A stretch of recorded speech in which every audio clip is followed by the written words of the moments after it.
Assalamu алейкум ардыктуу телекөрүүчүлөр. Мен айылым көрсөтүүчүсү кайрадан эле Ош облусунун Араван районуна караштуу Чегават айыл өкмөтүндө орун алган Көчөбаев айылы. Мына ушул айылдын бүгүн тарых таржымалын бир аз жашоо турмушун силерге жалгап бергенге аракет кылам. Биз менен бирге болуңуздар. Ош облусунун Араван районундагы 8 айылдан турган Чегават айыл аймагынын Көчөбаев айылында 5000дей калк, 1000ден ашуун кожолук жашайт. Деңиз деңгээлинен 900 метр бийикте жайгашкан жерде 4 бала бакча, 2 мектеп, 1 жатак мектеп, 2 ФАП, 1 үй бүлөлүк дарыгерлер тобу, мечит, соода түйүндөрү орун алган. Эл этели негизинен айыл чарбачылык, бакчылык, дыйканчылык менен алектенишет. Көчөбаев айылы айыл өкмөтүнүн борборунда жайгашкан болуп, негизги көчөлөрдүн жарыктандыруусун толугу менен бүткөрдүк. Бул жергиликтүү бюджеттин өзүнүн каражатынын эсебинен болду. Андан тышкары жергиликтүү бюджеттин өзүнүн эсебинен 1 километр жол, бирок кыска ички жолдор, 3 көчө болуп 1 километр 100 метр жерин асфальт төшөп бердик. Көчөбаев айылынын Толкун мааласына жана Достук маалаларына. Андан тышкары бир технический лицей, орто мектеп катары болуп иштейт. Аны түрткү берүүчү грант эсебинен проект жазып, мамлекет менен жергиликтүү бюджет ортосунда кошумча болуп, эшик терезелерин толугу менен жаңылап өттүк. Баягы 4 балдар бакчасы бул пандемияга байланыштуу шартта ушундай көрсөтүлдү. Балдар бакчаларынын ички санузелдери, жуунуучу жайлары, талапка жооп бергидей болуш керек дегенден толугу менен 4 тең кайрадан ремонттан чыгарып, балдар жуунуучу анан санузелдерин заманбап кылып кырып, кайрадан реставрация кылып чыктык. Негизинен элибиз айыл чарба менен алектенгени үчүн биз Чегават айыл өкмөтү кандай деп айтсам болот? Мынау сугат суусунун эң пайнап жеринде жайгашканбыз. Негизинен пакта, кара эгиндер, эгиндүнлөрүн эккенде июль-август айларында аябай күн ысып кетет да. Ошол мезгилде бизде суга суусу жетишсиз болуп калат. Мына айтайлы, Каррек деген каналыбыз бар. Суу башынан жетип келгенге чейин 15 километр. Аябай кыйын да суу акырына жеткирип келиши. Ошол июль-август айларында СПАны кызматкерлери менен айыл өкмөтүнүн кызматкери, айыл башчылар, өзүм баш болуп кечеси күндүз суу карап калабыз да. Ошону бір кандайдыр вариантын кылып бір жол жобосун тауып, же биздин ушул айыл өкмөтүнүн тегерегинде мурдадан кылынып келген Ферганский канал деп коет, Андреев каналы өткөн. Ошо каналдан суу тартыптуу бир элге жардам кылышыбыз керек. Бул биринчи маселе.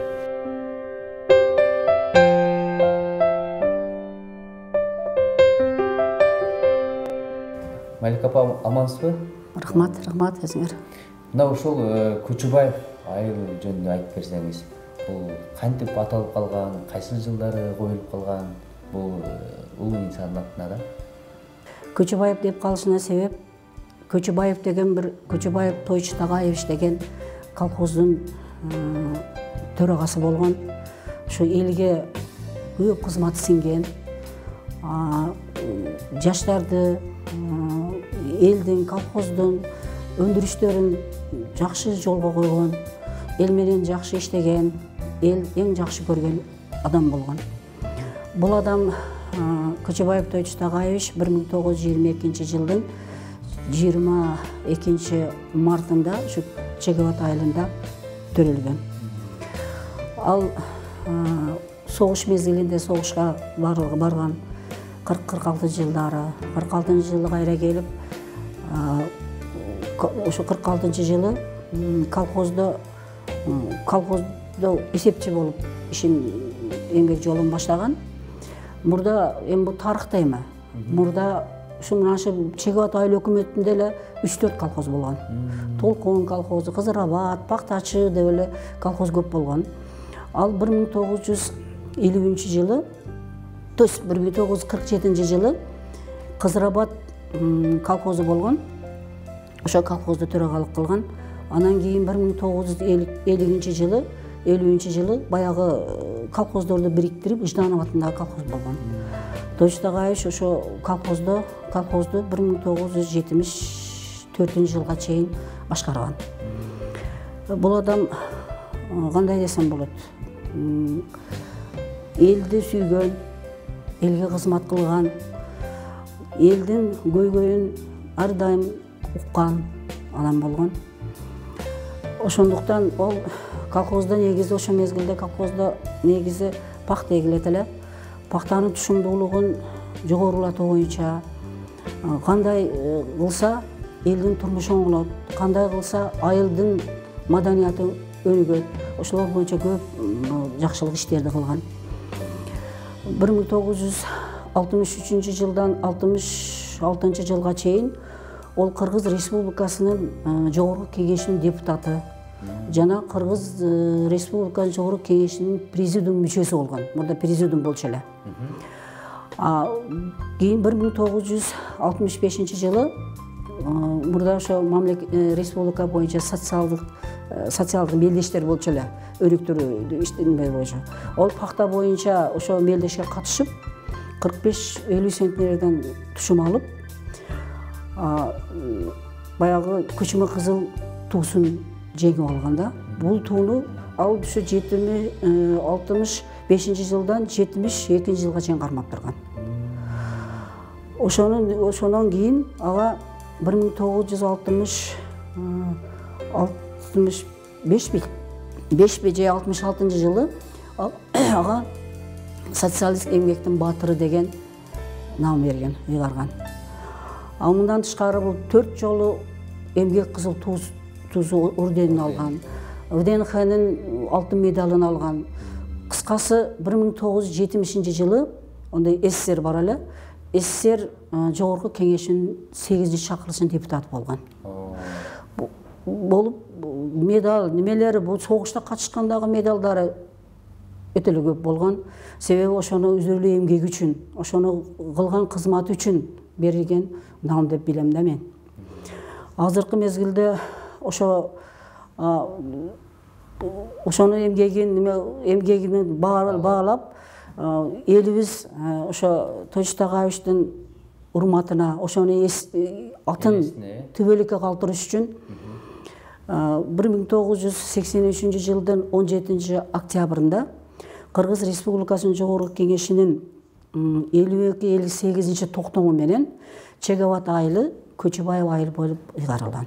Биздин да телегөрүүчүлөр бул жакта Чегават айылы Көчүбаев атындагы айыл өкмөт болуп калганына өзгөртүлгөнүн, мына ошол кишинин аты өчпөсүн деп, ошого айыл эли өзү инициатива көтөрүп, өзгө ошол кишинин атына коюп берсин деп, мына бүгүнкү күндө аты тарыхта калып, ушундай бир айылда аты коюлуп тарыхта калганы биз үчүн дагы бул сыймык десек болот. Сонун маалымат айттыңыз. Чоң рахмат сизге. Бар болуңуз, аман болуңуз. Силерге да чоң рахмат.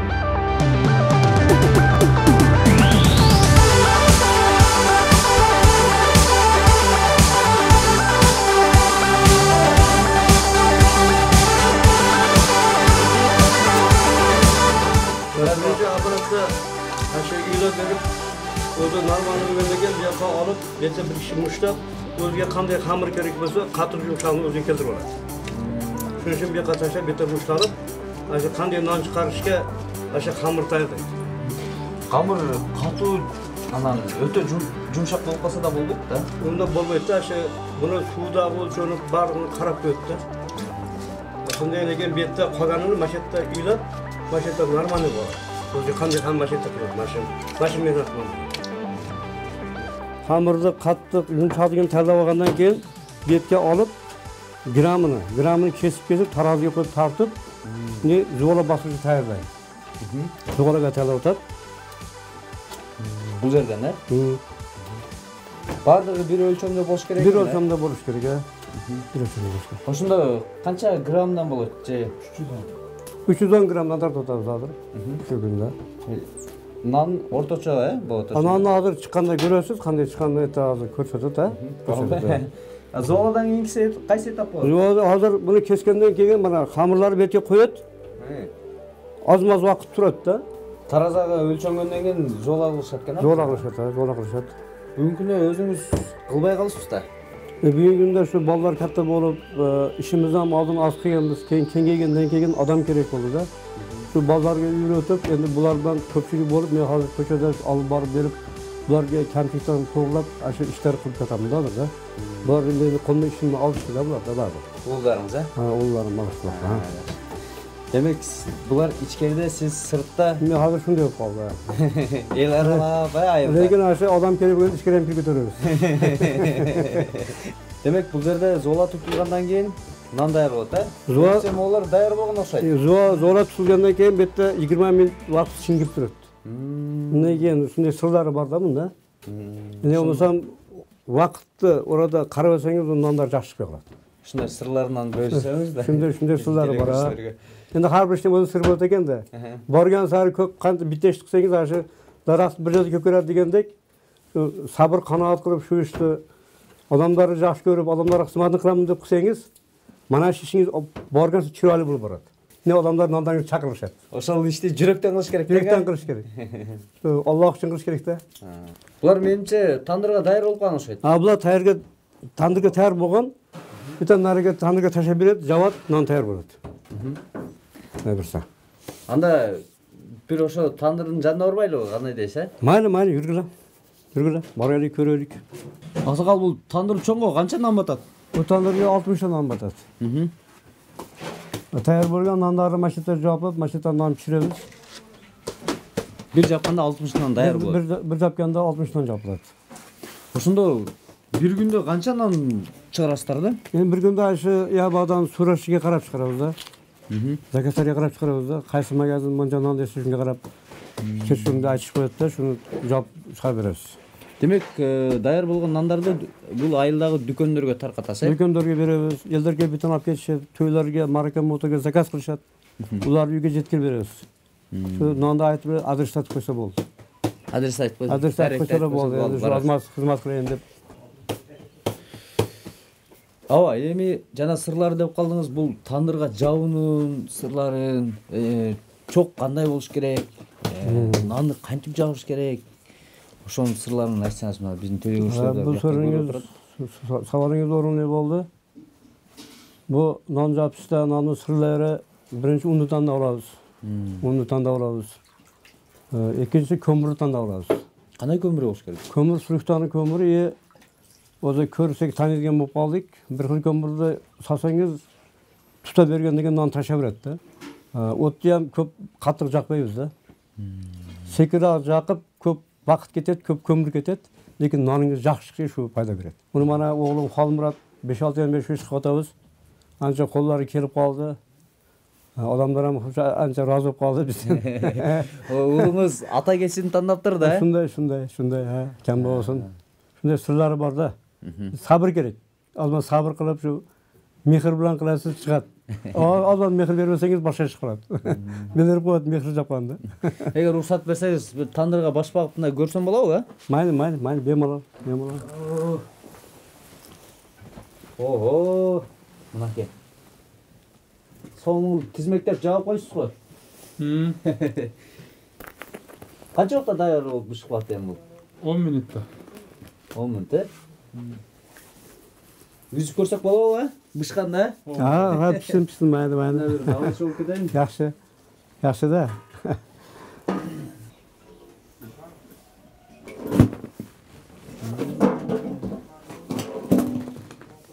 Мен алып көрбөйм, мага кандай дейсиз? Болор. Көрсөт, үйрөт. Ha, gördünüz aklınız yetip alavering. Болорс. Наларын ала берсем болот, э? Болот. Мынакей. Ушундай, э? О.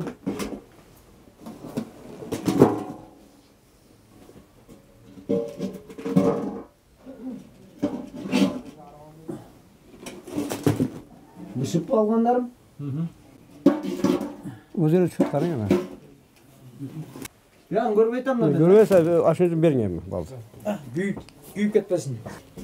Bundan xamir singib pishgani uchun singitib pishiramiz-da, katta o't bilan pishirib o'zi pishadi. Shuning uchun bozorda ham xaridorlarimiz aniq bo'lib qoldi-da. Shu tanlab ketdi. U bozorda sotmaydi, oladi-da. O'zi so'mkasiga majbur solib qo'yadi. Şunun için şu işimizden bir amatımızı verip kaldı. İhsanlarımızı fotoğraflığa geçiyor. En beni yaş gören İhsan gelin gösteriyor. Kazıbek oğlum bana şu sen uzalgandan. Böyle cep görse tamıqanday boldu eken. Qarma olturasız be tamam. Ahir güzelden da şu dedi. Ahir güzelden. Oh, sıkı. Oo, mına. Sık bunun çıkanı qara. Gelin Aksakal, men üzgön andan birgelikte jeyle. Xudoy bersa. Qana. Bismillahirrahmanirrahim. Bismillah.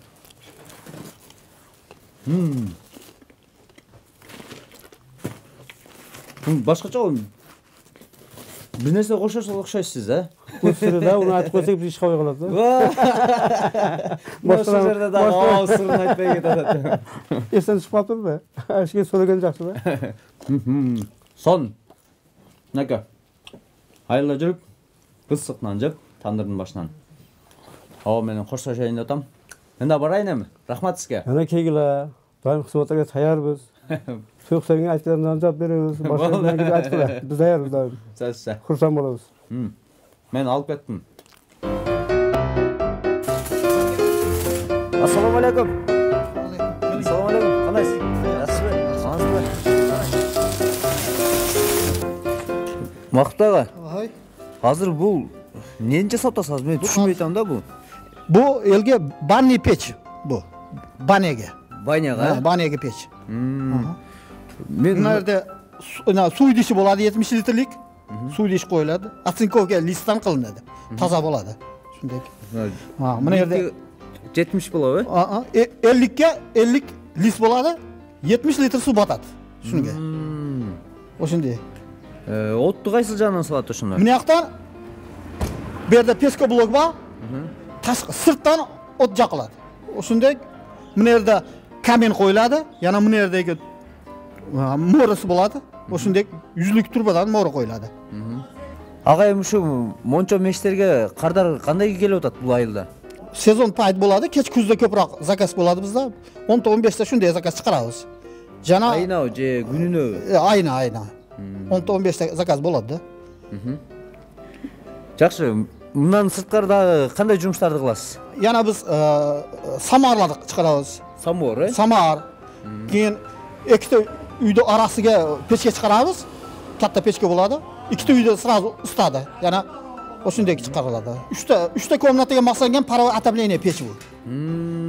Bundan aşağı su aylantirib komnatalarga montaj qilinadi. Mana turbadan ketgan issiq suv.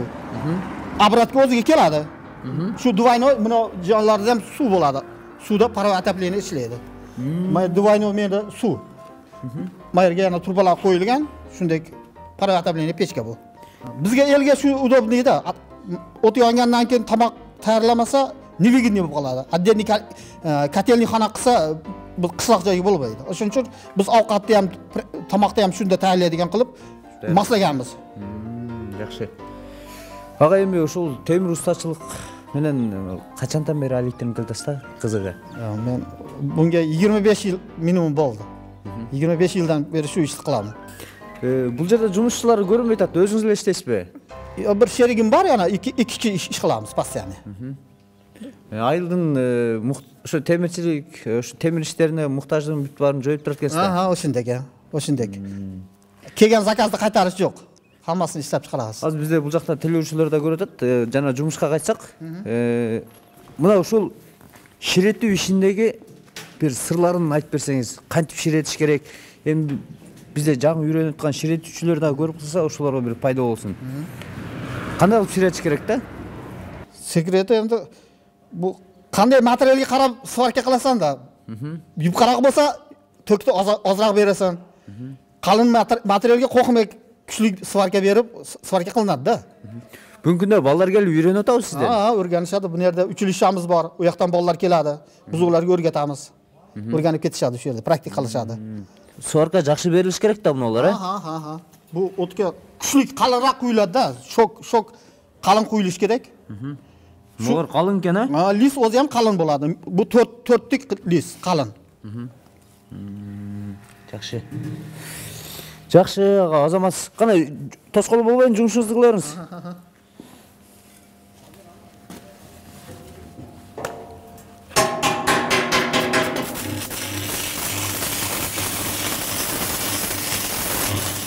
Көчөбаев айылына жүрүп, жолдун боюнда жайгашкан темир устаканага баш багып калдым. Бул жерде Махмут агабыз мынандай ушундай сууктун күнүнө карабай 25 жылдан бери ошо айылга өзүнүн темир устачылык жаатта бир топ пайдасын тийгизип келет экен. Азаматсыз, Бали дейбиз. Чындыгында могу мешиттерди жасаганыңызды көрүп таң калдым. Эми өзүңүз 55 жашта экенсиз. Кийинки муундарга ушу айылдын жаштарына үйрөтүп кетиңиз. Үргөтүп Анда жумушуңузга тоскоол болбойт эми. Мен барайын эми. Mayli. Мейлиңиз. Hop. Aman bolunuz. Tinch bo'linglar da. Hop. Rahmat.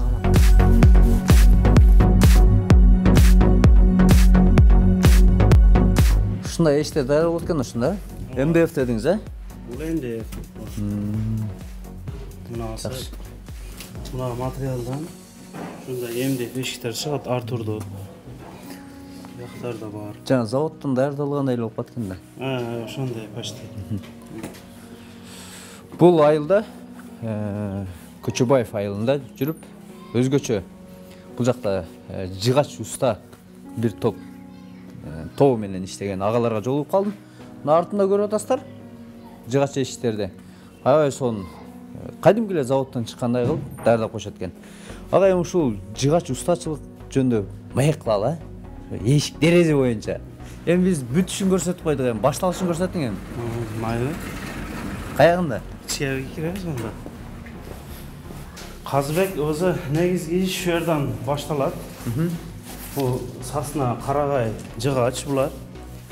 Бұл жығаштан негізі көбірек Россиядан келеді бізге. Россиядан келеді. Анан берді ішхананың içi бұл бардығы мынандай аппараттар şu жерде тұрады. Birinci iş, misali zakazчы келсе, ошо заказды алып тұрып, ошонун размерин өлчөп, хотто ошо размеринде кылып туруп берде жасайбыз да. Ошо размерди алып, тилип şu жерден башталат. Мисалы бул тилгенден кийин бияк кирип туруп, биякта ичкериде мындай кылып даярдалат. Жыгачтардан пичип, мындай чизип, анан даярдалып, Söğü daярдалат экен. Söğü daярдалат да. Ооба. Ошо жерге түшөдүгөн жыгачта мына шагиртибиз даярдап атат, мына азыр. Ошо диласы деп коебуз, диласы. Өзүбүздүн айылдан ушу шагирттер болот. Ошону даярдап, азыр ошонун ичиге салат да. Салгандан кийин мынандай болуп калат анан. Даярдап аткан жыгачты баягы көрсөткөндү ичиге салынат мына. Салынгандан кийин кадимкидей мындай эшик болуп даярдалат да. Андан кийин сырдоо иштери болобу? Андан кийин краскага даярдайбыз анан. Одан кийин краска болот да. Сырдалат, э? Сырдалат. Сырдалгандан кийин краска болуп, путуп, анан клиентти үйгө барып коюп беребиз да. Жакшы. Искендер ака, эми бул устакана, өзүнчө эле бир бөлмөлөрү менен жашынакай жасабыздар да, бул качандан бери эмгектенип келесиздер? Biz бұл ішті 10 жылдан өтіп қалды, 12 жыл, 13 жыл болып қалды şu жерде алғанымызға. Негізі өзі мені атам ұста. Атам şu өнерді маға үйретіп. Biz айлада 3 ұлбыз. Ең кішінесі менмін, ошоға. Мені шуға үйретканда, şu кәсіпкечи, ұстачылыққа. Менің кішінелігімден ошы қызықат елем, ошы атам менен бірге чоғы жүріп. Ошы қызықып қалып, мен ұста болып, мен қаламын да. Жакшы, эми өзүңүз даярдап атасызбы? Өзүбүз даярдайбыз да. Шагирттер бар. Өзүм негизи көпүрөөк берде шагирттер иштейт. Мен уларга заказ алып келип, мынандай кыласың деп фасондарын көрсөтүп, үйрөтүп, мынандай кыласың деп даярдап, размерлерди берип кылышат. Мен уларга көрсөтүп, айтып көрсөтүп турам да. Эң кызыгы азыр мына көпчүлүгү телекөрүүчүлөр пластик эшик терезеге өтүп кетти да. Эми пластиктин өзүнө коя турган жери болот да. Бул жыгачтын өзүнө коя турган жери болот. Мисалы сырткы эшиктерге, сырткы рамдарга пластик койгон көбүрөөк жакшы болот да. Пластик эме дегенде баягындай суупу тийсе ишибайт, башка болбойт. Мынандай жыгач эшиктерди үйдүн иштерине, мешкомнун эшиктерине койсо, ошондой кандай коюлса ошондой турат да. Бул жер ошо краска кылып турган немебиз, панабыз. Бул жер жылуу болуш керек экен да. Өзүбүз печке кылып, неме кылып койгонбуз, ошол жерге немени жаап туруп, отто жылуу кылып туруп ошол жерде себилет да. Мыналар ошо тышкарыда биринчи көрсөткөн МДФ материалды көрсөттүмү? Ошо материал МДФ почти бүтүп атканы ушундай эшик чыгат. Бул эми бүтүп калдыбы же дагы сырдалабы бул? Сырдалып атат азыр. Эми грунтовкасы берилип, эми бир катар мындай шлифовка кылып даярдап атат да. Ушул жерде эң кызыгы мына бир эшик бүтүшүнө канча убакыт кетет? Мынандай бир эшиктерде мисалы бир адам бирөөдө заказга түшсө, бир 4-5 эшиги болсо, бир жума мүмкүн кетип калат да. Бир адам бизде бир адам түшүп туруп, башыдан аягына чейин ошо бир адам бүтүрөт да. Өзү бир эшикте. Жакшы, бүгүнкү күндө бааланышы кандай болуп атат? Бул эшиктерди аркылуу эми заказды ошо клиент менен Келишим баада болот да. Эми орточо келишим баа кызык да телекөрүүчүлөр. Орточо бизде 5000 баштап 12000 сомго чейин эшиктерибиз бар. 5000 сомдон башталат. Буйртма мына айылдан эле келет да, башка жактагы айылдардан да келеби же? Жок, бизде заказ Араван району боюнча келет. Кээде о шаардан ham келип калат. Көбүрөөк ушу райондан келет да, мисалы Гүлбаардан келет, Маркстан келет, бияк Тепе-Коргон бар. Ар кыл жерлерден келет. Башка айылдардан келгенден биз өзүбүздү айылдагилерге кичине уступка кылып беребиз эми. Бир жерде жердештерге кичине ошондой кылып жардам кылып коебуз да. Ушул Көчөбаев айылына, Чекабат айылына. Искендер ага, эми айтсаңыз, бүгүнкү күндө бул устаканаңызда канча жумушчу бар, анан алардын айлык акысын кандай кылып бересиз? Бул жерде 3-4 шагырт иштейт постоянно, өзүбүз айылдан да. Уста балдар бар, анан 1-2-3 шагырт балдар бар, кичине балдар бар. Бул жерде кылган иштерине мисалы бир эшикти баалабаганбыз, ошо бир эшикти бүтүргөндө ошо бир эшикке неме кылып берем да, айлык бербейм да. Кылган ишине берем да, кылган ишине берем. Ошол иштеп атышат эми. Балдар ошол жерде эле кетпей, Россияга чыкпай, ошол жерде эле эптеп кылып атабыз. Мынакей өзү дагы бир аз толкунданып айта албай атат. Искендер эге бүгүнкү күндө аз да болсо дагы 4-5 бала болсо дагы ушул жерде миграциянын агымын ооздуктап, ушул жерде балдарды алып калып иштетип ушу өзүнүн айылга пайдасы тийсин деген максатты айта албай атат да. Туура ошондой иштеп атабыз ошо.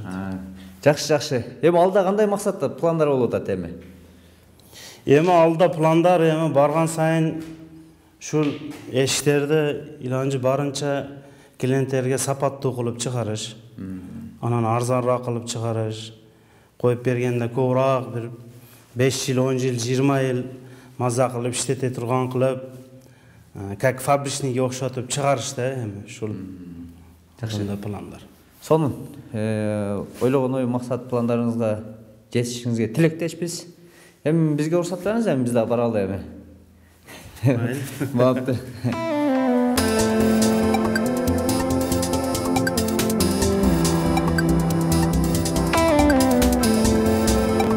Чекабат айылынын эң кадыр барктуу социалисттик эмгектин баатыры Рафикова Диларам апабызга келип отурабыз.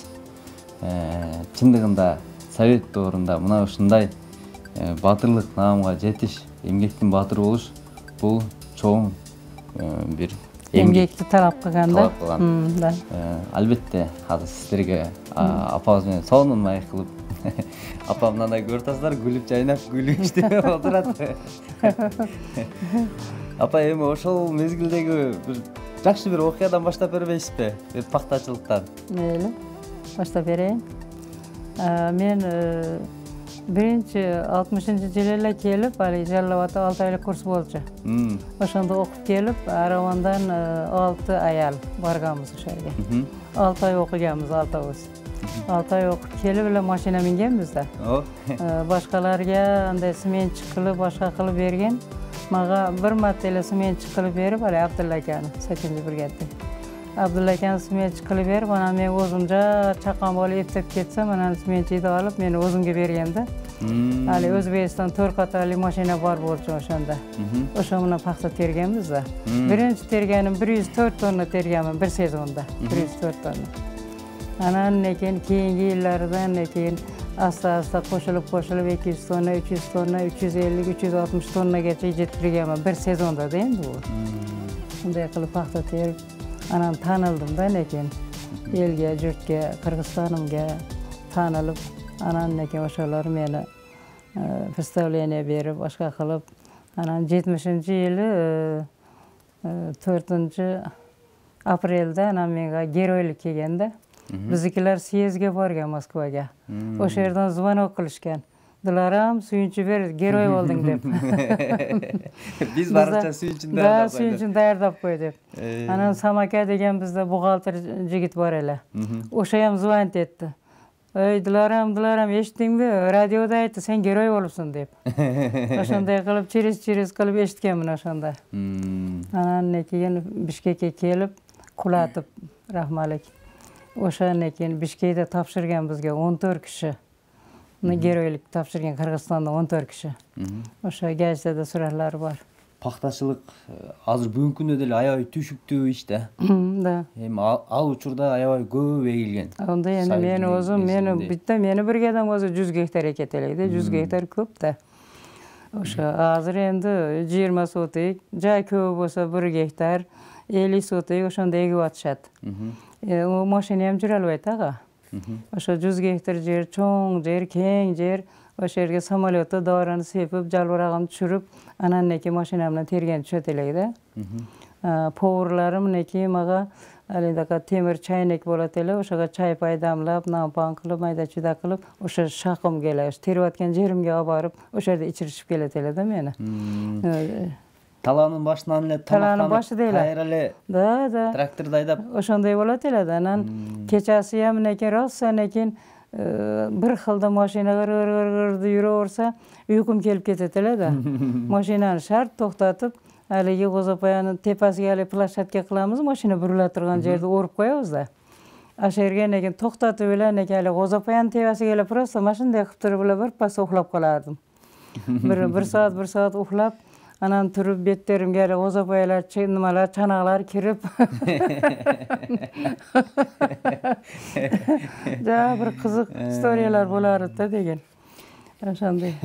Buna o'shantib Батырлык намга жеткен экенсиз да. O'shanday qilib yurib anam батыр bo'lganman da. Meni uyim dala bo'lgan bir mana intervyu olgani kelganda aytganman men. Meni opamdagi paxta, otamdagi paxta, erimdagi paxta deganman. Bari mag'ana zvont etib, ering paxta bo'lganmi deb. To'g'ri, men shundan kulishgan. Mana shu siyezmi bir nima bo'lganda, o'shaga kelganmiz. Shu yerda bari mana tojiklar o'tiradi, Yusupovlar o'tiradi, barda o'sha ishkerlar bor. Dekandar. Mana. Bu siz, Men yoshligim. Mana o'sha Ko'chiboyev bilan tushgan mana paxtaning ichida. Paxtaning ichida.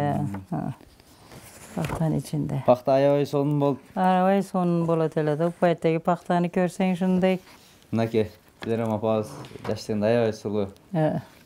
Qiz bo'lgan ekan. Buna o'shanda yoshligingizda orqangizdan ayoy churqagan yigitlar bo'lganmi? Bo'lgan, ha.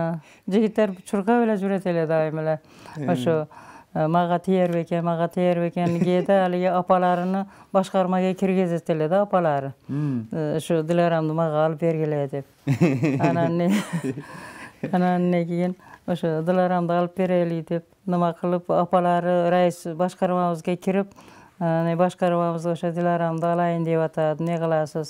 O'shani bosh qo'shib olib berib qo'yaylik bo'lsam deb kiradilar-da. Menga joqpaydilar. Nega alar jalqa o'yla жерде. Alar joqpaydilar, qandaydir andi. Birini jiti bor degan. Biri o'shanday bir palpislab yuratilgan, o'sha murini ham deb yuragan yigitlar edi-da. Maga bo'yaydi-da. Çok maga bo'yaydi.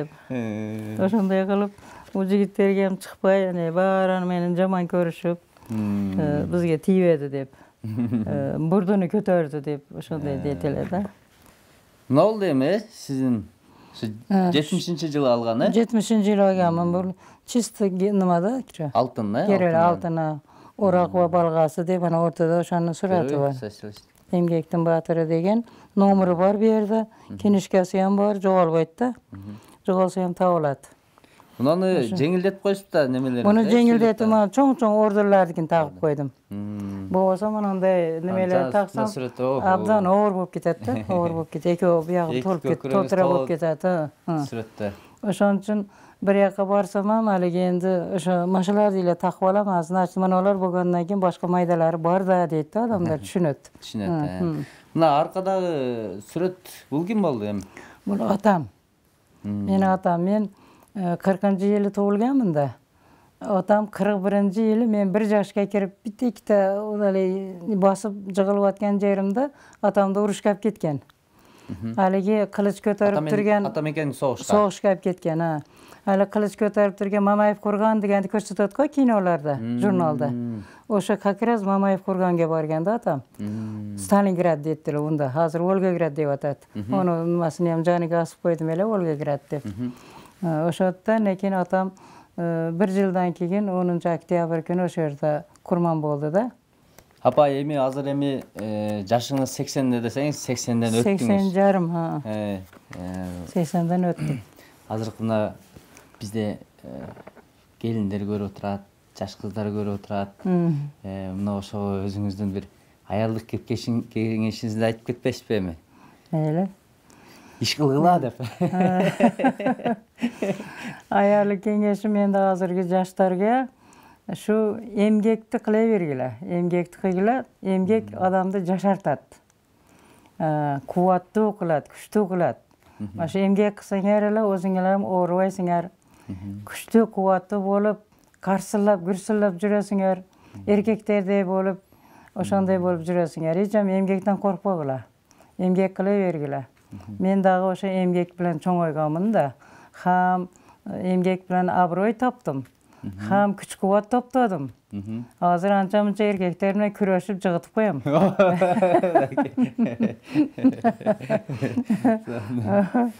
Shunday. Sotsialistik emgektin batırı Rafiqa Dilara apamыздың үйүндө мына ушинтип сонун маек кылдык. Чындыгында ападан бир топ жакшы кеңештер болду десек болот. Үлгү аларлык 80 жашта болсо дагы гүлү күчтүү, жап-жаш сулуу болуп жүрөт. Апа өзү айткандай, бул баары эмгектин артынан болгон. Гүлү күчтүү жүрөрүңүз, бар болуңуз. Картайып калсам ham тез айнекке караймын, өзүмдү сал оңдоймун. Сал порядкични кылып, ашнай кылып, өзүм алып порядка кылып алып жүрүш жакшы көрөм да дайым эле.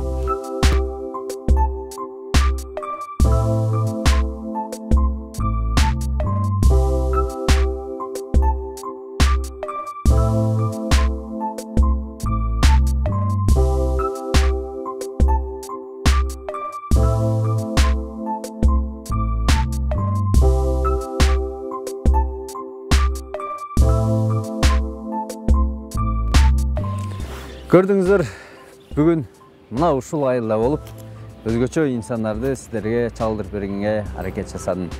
Караган жергеси менин айылым көрсөтүүсү. Сиздер менен мен Казыбек Мамасадык болдум. Кийинки эфирден көрүшкөнчө аман болуңуздар.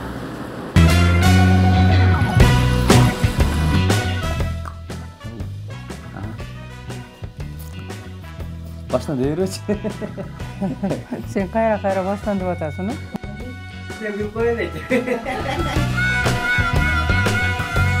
Заказ бар ды, баня печка. Айран Кел. Кадайсың? Кел, жақсы.